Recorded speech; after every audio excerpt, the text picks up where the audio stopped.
Halo semuanya, balik lagi bareng Noba di sini. Kali ini Noba akan melanjutkan part selanjutnya dari film Donghua yang berjudul Battle Through the Heaven. Noba mengingatkan sekali lagi ya bahwa konten ini full spoiler. Tanpa lama-lama lagi, yuk langsung aja kita masuk ke isi ceritanya.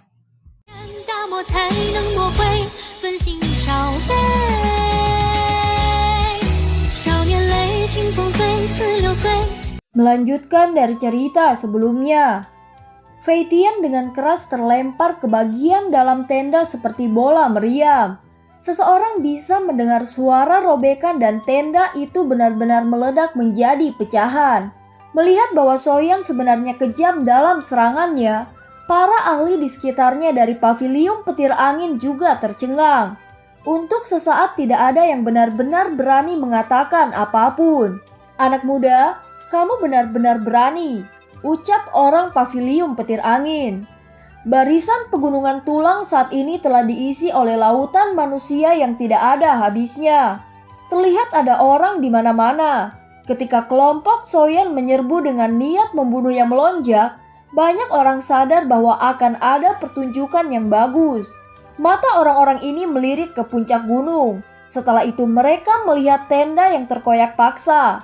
Pavilion petir angin dapat dianggap sebagai faksi yang cukup kuat di dataran tengah. Kalau tidak, mereka tidak akan memiliki kualifikasi untuk menempati puncak gunung sebagai tempat perkemahan di sini. Tidak disangka ternyata ada seseorang yang berani menyerang secara terang-terangan. Bagaimana ini tidak membuat mereka merasa kaget dan penasaran? Soyan mengabaikan para pengamat yang tiba-tiba muncul di sekitar tempat itu. Matanya melihat ke arah bagian tenda yang telah rusak. Lei Zunze yang telah lama dia temui saat ini berdiri dengan wajah yang muram. Pada saat ini tangannya meraih jubah Fei Tian. Ada dua pria tua berjubah binatang di samping Lei Zunze. Namun kedua orang ini tidak membuka mulut mereka saat ini. Sebaliknya mereka memilih untuk berdiri diam di samping dan mengamati situasi. Fei Tian yang berada di tangan Lei Zunze meludahkan seteguk darah segar. Matanya yang redup mengandung ekspresi tidak percaya. Kekuatan yang ditunjukkan Soyan sebelumnya pasti telah mencapai kelas Douzun. Meskipun dia telah melihatnya dengan matanya sendiri, dia masih tidak bisa mempercayainya. Generasi muda yang dia kejar seperti tikus sebelumnya saat ini telah mencapai kelas Douzun sebelum dia. Soyan, kamu benar-benar berani. Saat itu diri yang mulia ini telah melepaskanmu karena Feng Zunze. Namun Anda benar-benar berani menyerahkan diri hari ini, ucap Lei Zunze. Ekspresi Lei Zunze gelap dan serius perlahan menempatkan Fei Tian di tangannya ke bawah. Meskipun dia berbicara dengan cara ini dengan mulutnya, kejutan di hati Lei Zunze saat ini tidak kurang dari Fei Tian. Dia sangat jelas tentang kekuatan Soyan saat itu. Yang terakhir hanyalah generasi muda yang baru saja maju ke kelas Douzong. Pada saat itu status yang terakhir di hati Lei Zunze tidak jauh lebih tinggi daripada semut. Namun dalam waktu 2 hingga 3 tahun, generasi muda dari saat itu benar-benar melonjak ke kelas Douzun. Menjadi ahli dari kelas Douzun, Lei Zunze secara alami memahami betapa sulitnya untuk melompati langkah ini. Lei Zunze benar-benar tahu cara bercanda. Saat itu hanya saja keterampilan murid pavilion petir angin Anda sangat rendah. Dengan begitu tidak ada alasan menahan saya. Jelas saat itu sama sekali tidak ada hubungannya dengan kemurahan hatimu. Jangan membelokkan kebenaran, ucap Soyan. Kami belum bertemu selama beberapa tahun tetapi lidahmu masih setajam biasanya. Diri yang mulia ini menyarankan Anda untuk pergi sekarang sesegera mungkin. Karena wajah Feng Zunze diri yang mulia ini tidak akan mempermasalahkan ini. Yang terbaik adalah dirimu pergi dari sini, ucap Lei Zunze. Lei Zunze bercanda lagi. Pavilion petir angin Anda telah menyerang pavilion bintang jatuh saya di depan begitu banyak orang. Mungkinkah ini juga karena wajah Feng Zunze?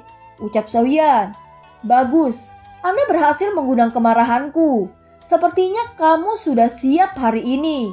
Kalau begitu diri yang mulia ini akan melihat apa yang bisa kamu lakukan dengan baru saja memasuki kelas Douzun, ucap Lei Zunze. Tidak banyak. Yang akan saya lakukan adalah mengambil kembali perkemahan Paviliun Bintang Jatuh, ucap Soyan. Kalau begitu, kita harus melihat apakah kamu memiliki kualifikasi seperti itu, ucap Lei Junze. Melihat suasana di antara keduanya dengan cepat menjadi panas, mata banyak ahli di sekitar juga menjadi panas berapi-api. Pertukaran kelas Douzun akan terjadi di tempat ini. Soyan ini benar-benar arogan. Dia benar-benar berani menantang Lei Junze, ucap seseorang. Sepertinya dia di sini untuk mencari masalah. Sebelumnya Paviliun Petir Angin telah dengan paksa mengusir Paviliun Bintang Jatuh dan bahkan melukai seseorang. Saya berpikir bahwa Paviliun Bintang Jatuh pasti tidak akan menelan pelanggaran itu begitu saja. Tidak disangka mereka datang begitu cepat, ucap orang lain. Tidak mudah menemukan masalah di sini. Tempat ini tidak hanya mendirikan Lei Junze. Pernahkah Anda melihat dua lelaki tua di samping Lei Junze? Mereka adalah pemimpin suku dari suku Macan Bumi dan suku Serigala Bulan Perak. Mereka adalah anak suku dari Heaven Demon Phoenix. Mengingat hubungan antara Paviliun Petir Angin dan Heaven Demon Phoenix, apakah menurutmu mereka berdua hanya akan berdiam diri di samping? Ucap seseorang. Namun nama Soyan ini sedikit akrab, ucap orang lain.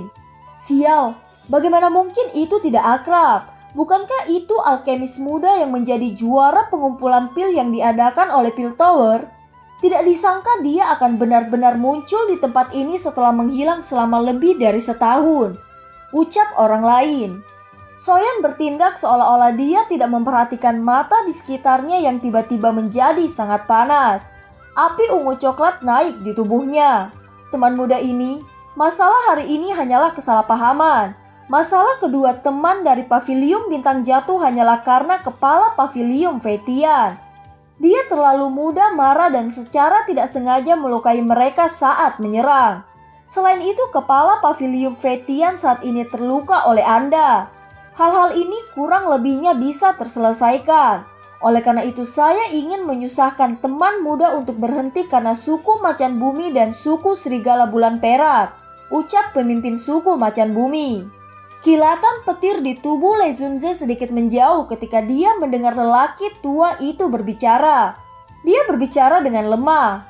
Karena pemimpin suku dari suku Macan Bumi telah membuka mulut, diri yang mulia ini secara alami akan memberimu wajah, ucap Lei Junze. Soyan tidak peduli dan mengabaikannya.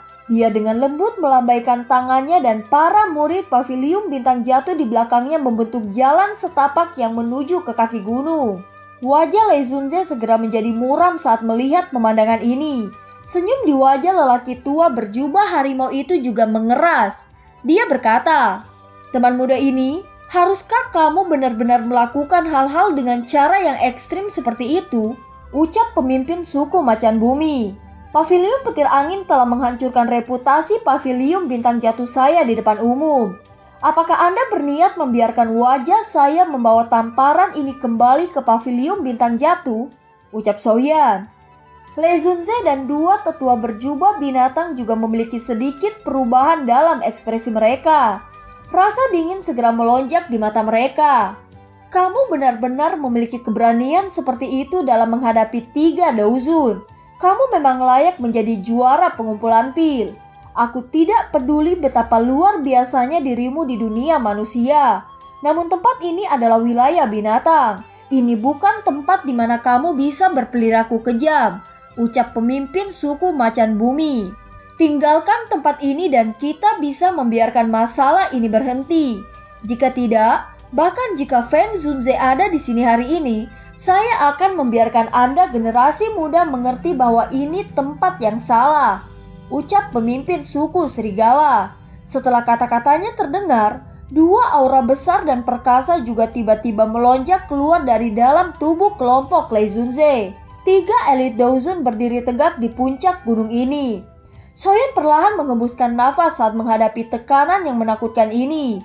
Segera dia sekali lagi mengambil 2 langkah ke depan di depan mata semua orang. Kau ingin menggertakku? Ucap Soyan. Hanya setelah suara Soyan baru saja terdengar, muncul 3 aura menakutkan di belakangnya. Munculnya ketiga aura ini pada dasarnya membuat kelompok Lei Junze melebarkan matanya. 4 Douzun, ucap kelompok Lei Junze. Semua orang tercengang saat mereka melihat kelompok 3 orang dokter peri kecil yang berdiri di belakang Soyan. 4 elit Douzun muncul di sisi pavilium bintang jatuh. Barisan semacam ini jauh dari apa yang bisa dibandingkan dengan pavilium petir angin. Tubuh Lei Junze dengan cepat berhenti setelah mundur 2 langkah. Matanya mengandung ekspresi terkejut saat dia melihat 3 orang di belakang Soyan. Selain pria kuat yang tampak asing itu, dia menemukan bahwa wanita muda cantik dan pria tua di sampingnya benar-benar telah mencapai puncak kelas bintang 3 Douzun. Bagaimana ini mungkin? Sejak kapan pavilium bintang jatuh memiliki begitu banyak elit Douzun? Ucap Lei Junze. Kedua lelaki tua berjubah binatang di samping Lei Junze juga memiliki sedikit perubahan ekspresi saat ini. Akhirnya mereka mulai merasa bahwa segala sesuatunya merepotkan. Tadi aku tak memperhatikannya dengan teliti, tapi aku sadar bahwa kekuatan wanita berbaju ungu itu berada jauh di atas kita. Meskipun kita menyerang bersamaan, kita bukan tandingan mereka, ucap kedua lelaki tua berjubah binatang. Di bawah tekanan aura yang luas dan perkasa ini, suasana di puncak gunung juga menjadi jauh lebih terbatas. Murid pavilium petir angin yang masih bangga sebelumnya saling memandang pada saat ini. Mereka tidak berani melakukan gerakan yang tidak biasa. Bocah bodoh, kau beruntung kali ini. Jika saya tahu ini saat itu, saya secara pribadi akan membunuh Anda, ucap Lei Junze. Soyan tersenyum sedikit, mengabaikan hal semacam ini yang telah terjadi bertahun-tahun kemudian. Sekarang Anda bisa mencobanya jika menyesali hal itu. Jika ingin mundur seperti ini, bukankah kehormatanmu sebagai Lei Junze akan menghilang? Ucap Soyan. Senyum Soyan menyebabkan hati Lei Junze meledak menjadi kemarahan yang tak ada habisnya. Namun dalam situasi saat ini, dia juga mengerti bahwa dengan kekuatan kelompok Soyan, itu sudah cukup untuk menjatuhkan mereka secara paksa ke bawah gunung. Baginya belum terlambat untuk mundur. Jika para ahli dari suku Heaven Demon Phoenix tiba, pada saat itu Lei Junze akan membayar kejadian hari ini. Lei Junze menegakkan giginya setelah memikirkan ini. Setelah itu dia berjalan menuju jalan gunung berniat pergi dengan ekspresi suram. Soyan, terlalu dini bagimu untuk bahagia. Cepat atau lambat diri yang mulia ini akan membunuhmu, ucap Lei Junze. Aku akan menunggumu kapan saja, ucap Soyan. Wajah Lei Junze berkedut saat melihat situasi ini. Dia berjalan dan memimpin seluruh kelompoknya pergi. Sorakan segera meletus di antara para murid pavilium bintang jatuh saat mereka menyaksikan para murid pavilium petir angin mundur dengan menyedihkan dari tempat ini. Mata mereka mengandung rasa hormat tambahan ketika mereka melihat Soyan. Ketika harga diri mereka diinjak-injak oleh orang lain, Soyan telah memimpin mereka untuk mendapatkan kembali harga diri mereka. Pada saat ini, para murid ini untuk pertama kalinya merasa bahwa pavilium bintang jatuh mungkin menjadi semakin kuat jika mereka memiliki kepala pavilium junior seperti itu. Mu King Luan yang emosinya tegang, dia diam-diam menghela nafas lega. Dia melirik Soyan di samping. Orang ini bahkan tidak sedikit pun takut bahkan ketika menghadapi seorang ahli yang terkenal di dataran tengah seperti Lei Junze. Poin ini benar-benar berbeda dari beberapa tahun yang lalu. Soyan tersenyum berkata, "Siapkan tenda dulu," ucap Soyan. "Dipahami," ucap para murid. Perintah Soyan saat ini tidak diragukan lagi memiliki bobot di dalam hati para murid pavilium bintang jatuh. Oleh karena itu semua murid dari pavilium bintang jatuh merespon dengan baik setelah mendengarnya berbicara. Mereka segera berpencar dan sekali lagi mendirikan tenda. Soyan, meskipun kami telah menakuti pavilium petir angin hari ini, mereka pasti tidak akan mau menghancurkan gigi mereka dan menelannya. Karena itu Anda harus berhati-hati, ucap Mu King Luan. Tujuan utama kami adalah buah jiwa bayi. Tidak peduli apa yang terjadi, kita harus mendapatkan benda ini. Jika pavilium petir angin benar-benar ingin campur tangan, Mereka seharusnya tidak menyalahkan kita karena kejam, ucap Soyan. Mu Qingluan mengangguk perlahan saat dia melihat kedinginan yang berkedip di wajah muda itu. Dia berkata, saya tidak khawatir tentang pavilion petir angin. Tempat ini bagaimanapun adalah wilayah binatang. Pavilion petir angin memiliki hubungan yang baik dengan Heaven Demon Phoenix. Jika mereka ikut campur pada saat itu, ucap Mu Qingluan. Kami akan menangani situasi dengan tepat ketika masalah muncul. Bahkan jika kejadian hari ini tidak terjadi, Heaven Demon Phoenix masih akan menyerang jika mereka melihatku sebagai perusak pemandangan, ucap Soyan. Arah itu adalah tempat di mana sisa-sisa kuno muncul kali ini, ucap Mu Qingluan. Soyan mengangguk sedikit. Dia bisa merasakan bahwa ada beberapa busur terdistorsi di ruang itu. Jelas pemiliknya telah menempatkan penghalang yang sangat kuat pada sisa-sisa kuno. Ada banyak bahaya di dalam peninggalan kuno ini. Cukup banyak boneka kuno yang sangat kuat menjaga tempat itu. Selain itu ada juga beberapa jebakan aneh. Bahkan seorang elit Douzun tidak akan berani ceroboh. Sisa-sisa kuno tersembunyi di dalam segel spasial. Sesekali beberapa garis retakan akan muncul pada gelombang spasial. Cukup banyak orang kuat yang menerobos masuk selama periode waktu ini. Namun kebanyakan dari mereka akhirnya melarikan diri dengan menyedihkan darinya, ucap Penatuahu. Oh, tampaknya peninggalan purbakala ini tetap tidak boleh diremehkan meskipun telah mengalami begitu banyak waktu, ucap Soyan. Namun tidak ada elit Douzun yang memasukinya sampai sekarang.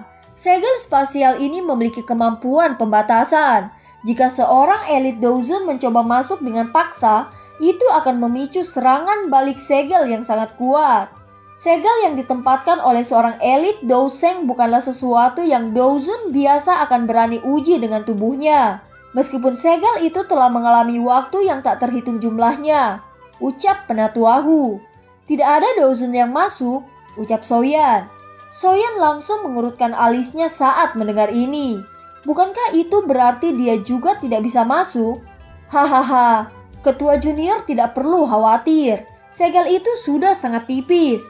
Paling-paling segel akan menyebar secara bertahap setelah beberapa hari lagi tanpa pertahanan segel. Elit Douzun juga akan dapat memasukinya dengan aman. Saat ini ada cukup banyak elit Douzun di sekitar peninggalan kuno yang sedang menunggu saat itu, ucap Penatuahu. Soyan menghela nafas lega setelah mendengar ini.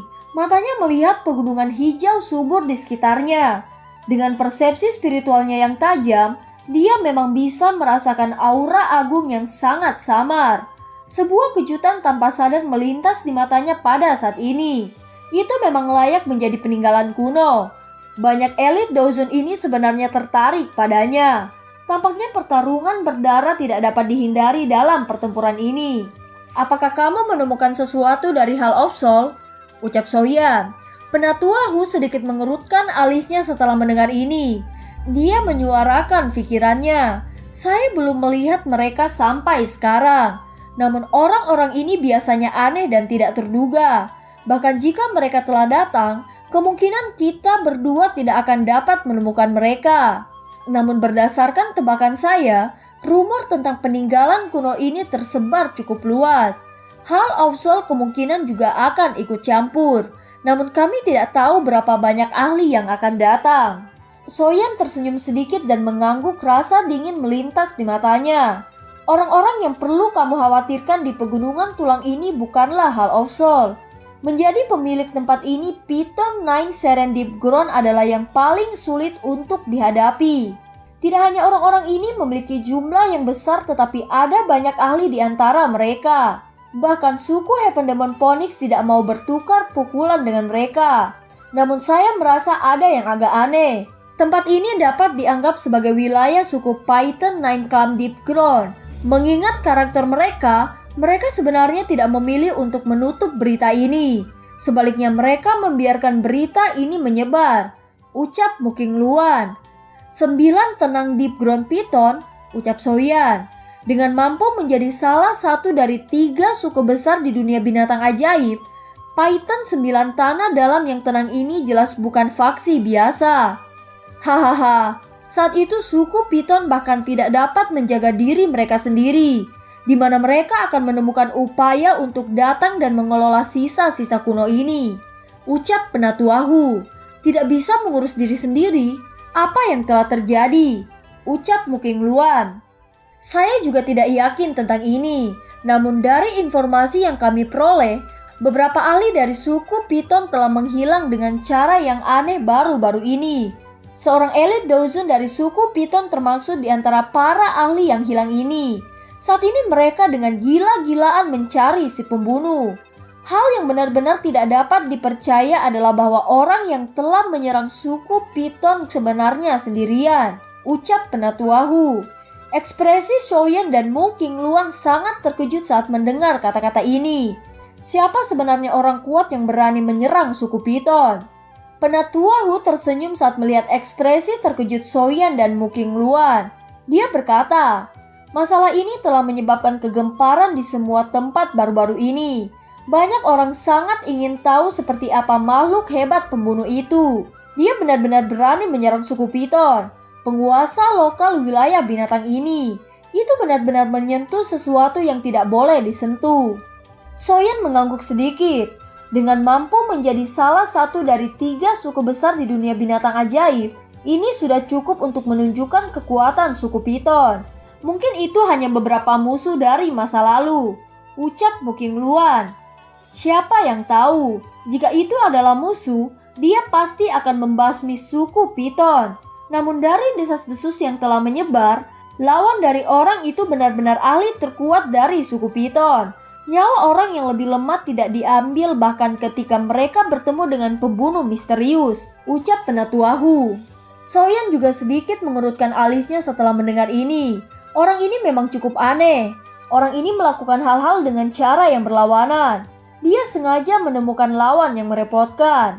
Para ahli suku Piton yang telah bertemu dengan pembunuh misterius itu semuanya menghilang tanpa kecuali. Bahkan tidak mungkin menemukan mayat mereka. Ini adalah aspek yang menyebabkan suku Piton panik. Hal terpenting dari sebuah buku adalah garis keturunannya. Tidak ada yang tahu apakah pembunuh misterius itu sedang mempersiapkan sesuatu dengan mengumpulkan begitu banyak darah suku Piton. Ucap Penatuahu. Lupakan saja. Masalah ini tidak ada hubungannya dengan kita. Mari kita terus memantau aktivitas peninggalan kuno. Selain itu, beritahu semua orang untuk tidak berjalan di sekitar tempat itu. Barisan pegunungan tulang saat ini sangat kacau. Akan merepotkan jika beberapa masalah dibuat. Ucap Shoyan. Penatuahu buru-buru menjawab dengan suara hormat ketika dia mendengar ini. Selanjutnya kita akan menunggu sisa-sisa kuno dibuka. Ucap Shoyan. Setelah mengusir orang-orang dari paviliun petir angin, kelompok Shoyan menetap dan mendirikan tenda di puncak gunung ini sekali lagi. Selama beberapa hari berikutnya, para murid dari paviliun bintang jatuh telah mematuhi perintah Shoyan. Tak satupun dari mereka meninggalkan puncak gunung. Mereka menghabiskan hari mereka dengan latihan dan sparring. Bagaimanapun ukuran puncak gunung itu cukup besar. Itu sudah cukup untuk aktivitas mereka. Selama penantian yang tenang ini, kelompok Shoyan juga dapat menemukan bahwa jumlah ahli yang terkumpul di pegunungan tulang itu juga meningkat. Pada akhirnya seluruh pegunungan ini masih hidup bahkan di malam hari.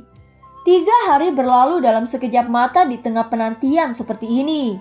Selama 3 hari ini paviliun petir angin yang disingkirkan dengan cara yang menyedihkan tidak datang dan mencari masalah.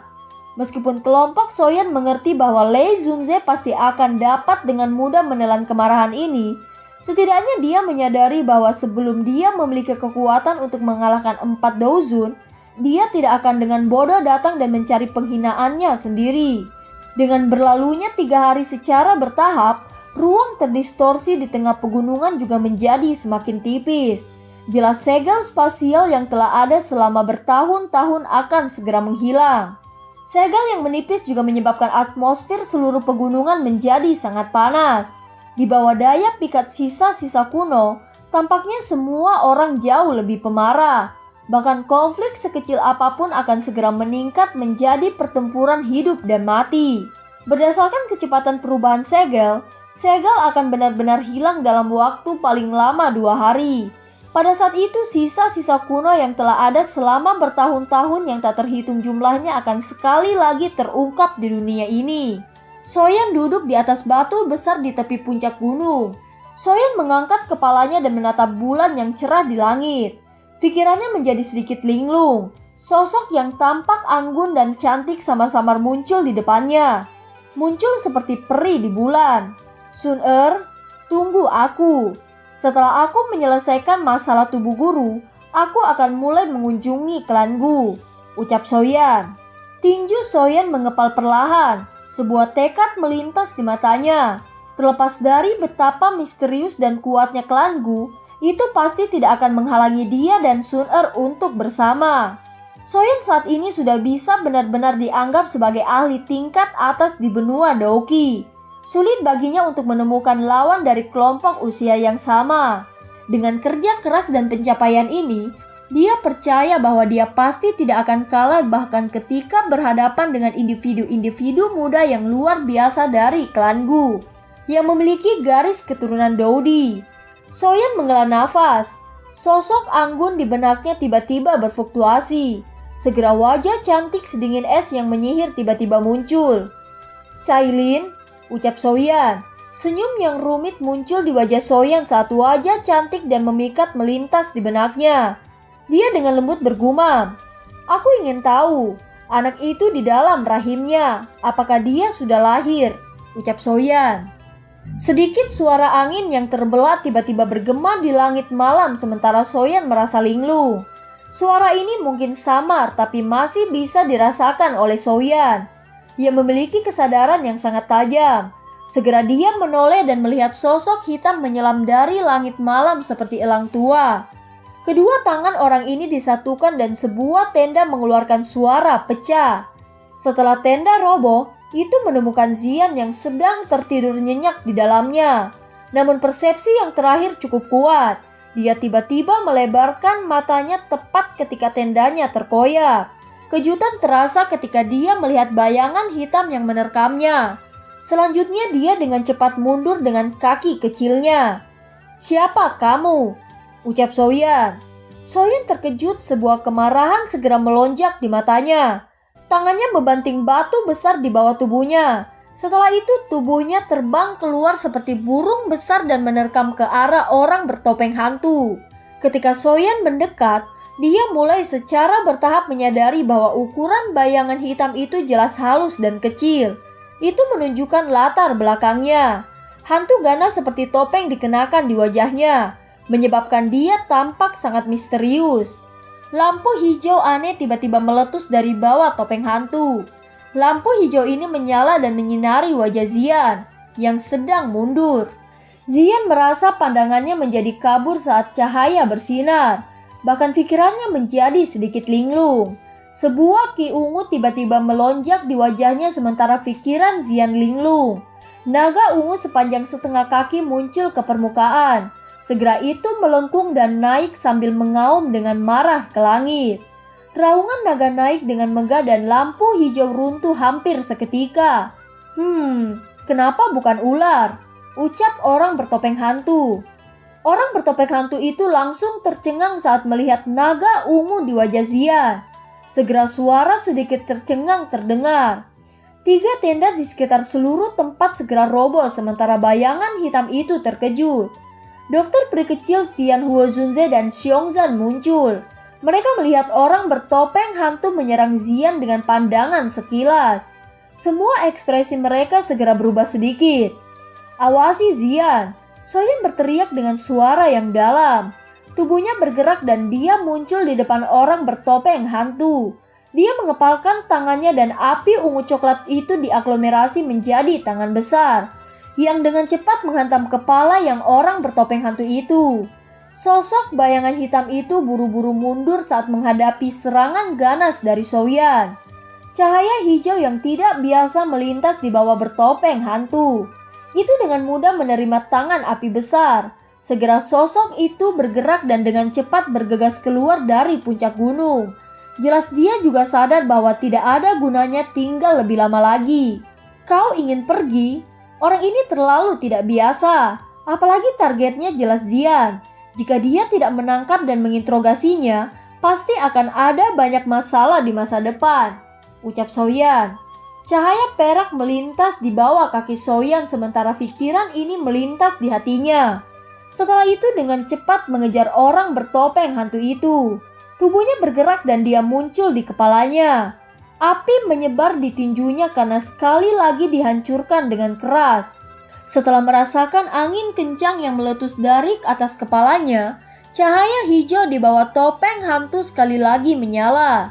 Segera bayangan hitam yang kuat tiba-tiba muncul di belakangnya dengan cara yang aneh. Air hitam pekat menutupi tinju sosok ini karena segera melemparkan pukulan keras yang bertabrakan dengan pukulan api Soyan. Badai menakutkan menyebar ketika kedua tinju bertabrakan.